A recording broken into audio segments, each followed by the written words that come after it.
ألف مبروك تأهل الجيش الملكي لإخواني المغاربة.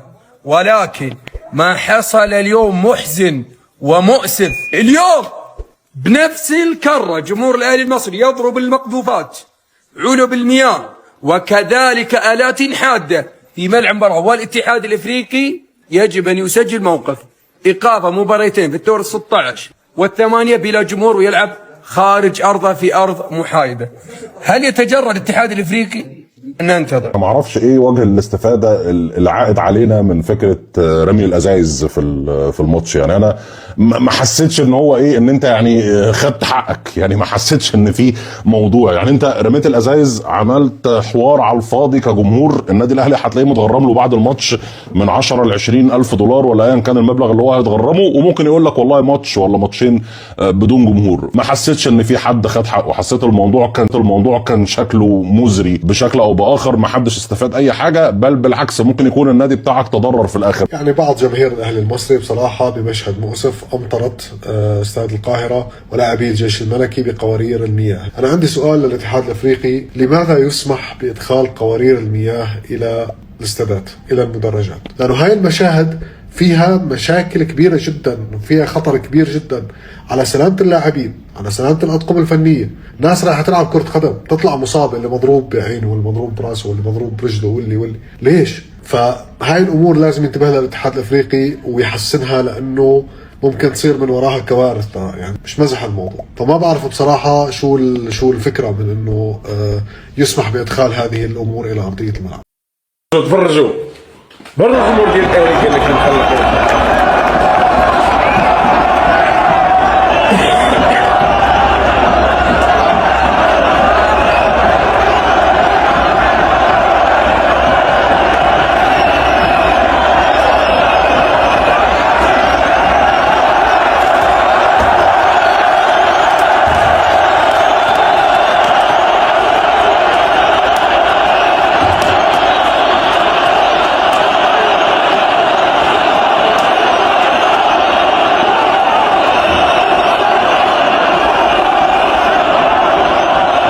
شوف من ضربوا اللاعب مسكين من جديد غادي يهرسوا القرعه. شوف انا من ضربوا اللاعب من جديد غادي يهرسوا القرعه. شفتوا هذو قال لك المخلصين، والحمد لله اللعابه ديال الجيش كانوا داروا جرينتا وجابوا التاهل رغما عن كيدهم ورغما عن شوف عمروا الصطاد، واول مره في التاريخ ديالهم يعمروا الصطاد. هذا الصطاد ما كانش يتعمر في الملاعب ديال البطوله، والله ما يفوتوا 550 واحد 100 واحد اللي كانوا يتفرجوا فيهم.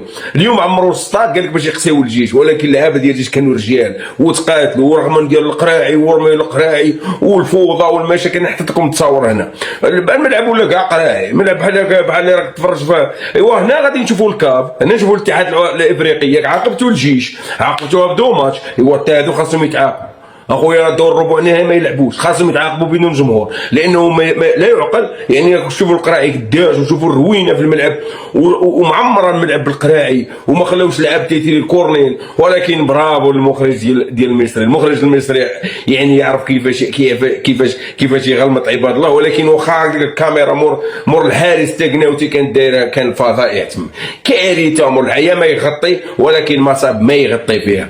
يعني بغى يدير هذاك التغطيه وكذا من يغطي باش ما يشوفوش الفضائح، ولكن الفضائح فضائح. اللاعب ديال الجيش ضربتوه بقرعه ترسوا له راسه، ضربتوه الجمهور حتى هو ضربتوه. انا حطيتكم هنا الفيديو ديال الجمهور، شوفوا الجمهور كي كانوا يديروا لكم.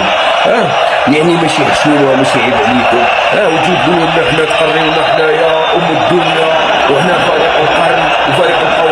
فريق القوم بالكوناسه بالتحكيم بشراء الدينام، هذا هو باش فريق القوم. فريق القوم تشيل الحكام تتكولس تخدم في كل شيء. هذاك الشيء اللي تعرفها تخدمه كاع البطولات ديتهم بهذيك الطريقه. اليوم جيت للدور انت راك متاهل، يعني متاهل، ومع ذلك ما قدرتش تربح الجيش. ما قدرتش تربحها علاش؟ تعرف علاش؟ لانه الجيش يلعبوا معاك واخا يسيل الدم معاك ما على بالهمش، يلعبوا معاك صحه ما يخافوش. بصح انت لو كان يخطاوك التحكيم ويخطاوك الحكام ويخطاوك رؤساء الاتحادات الافريقيه وكذا، من تتلف لك تبقى تفرج. نهار تخرج تلعب كاس العالم للانديه ولا تخرجوا تلعبوا كاس العالم ديال الكبار ما ديروا والو، لانه نتوما هكذا مصنوعين بالكولاسه بالتحكيم. منا اشري ودفع والسلام عليكم. هذا باش مصنوعين، هذا باش تصنعتوا، هذا باش مخدومين.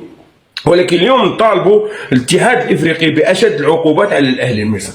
يعني لا يعقل المقابله تلعب بالقراعي، الملعب كامل عامل قراعي، عامل بلاستيك، يعني مصنع البلاستيك، يعني ما يمكنش. اسمح لي، الا ما تعاقبتش هنا الاهلي المصري اخويا نوقفوا هذه الكره هذه ويلعبوا الراس، نوقفوا هذه الكره ويلعبوا الراسهم ونخليوها. علاش نبقاو نصدعوا راسنا حنا من الاهلي؟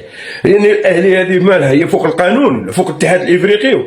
من تخرج برا تبقى تباكى، بصح من تدخل لبلادها خاصها تضرب، وهذاك شحات وكذا منا وتباكي. يلا الا شوف، والله الا دير تبهديل، الجيش وقفت لكم هنا، وقفت لكم والله ما راك مشي لها، وكانت قادره الجيش تربح.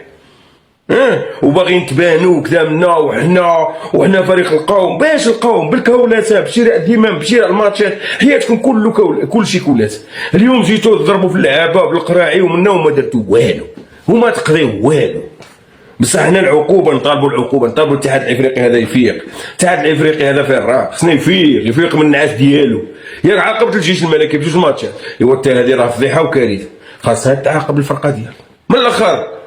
الا ما تعاقبتش ولد عمي غادي نوليو روينه مع الاتحاد الافريقي هذا من الاخر. يعني ما لا يعقل، فريق بهذا الحجم داير هذا الشوهه ويضرب في اللعابه، والحكم الرابع راه يشوك. كلشي راه يشوك، كلشي راه موثق. نطالبوا الجيش الملكي، الاداره ديال الجيش الملكي تراسل لاكاف كيما تعاقب الجمهور ديال الجيش يتعاقب الجمهور ديال الاهلي، صافي من الاخر. ما عندناش شي حاجه اللي غادي نطالبوا بها اكثر. كاين واحد الخبر نوليو ديال اتحاد العاصمه البارح، اللعاب ديال اتحاد العاصمه شوف المهم شوفوا هذا الفيديو تمام. يعني لعاب ديال اتحاد العاصمه يغطي الرايه ديال المغرب وخايف من الدول ديال العاصمه. شوف غادي يحاول فيها والله الا ولكن عبروا عليكم الرايه وتصوروا بها. هاني حطيت لكم التصاور هنا، عبروا عليكم. علاش هذه الكارثه اللي درتوها زعما وتبيض صغير ومخلوع ودير هاك ومنا وخايف. راك شديت شي حاجه، شديت شي كارثه. راه غير رايه ديال المغرب ديال المسلمين خوتك، وهذا رمضان. ماشي عيب عليكم حتى نتوما كذلك، نتوما فضحتونا. المهم خليني منك انت نولي لهذا الاهلي المصري. الاهلي المصري الا ما تعاقبتش والجمهور ديالها الا ما ترباش كيما الجمهور ديال الجيش دادو ماتش، اخويا نطالبوا اقصى عقوبات الجمهور ديال الاهلي. خاصو يتفتح تحقيق في هذه المقابله. ياك الجمهور ديال الجيش فتحوا تحقيق فيه في هذيك الليله، ايوا درك يتفتحوا تحقيق حتى هو في الجمهور ديال الاهلي. خويا هاد لجنه العقوبات اللي جايه عند المغرب ضربته ب 400,000 دولار ما دايروا والو في كاس افريقيا في النهائي، فين راها اليوم؟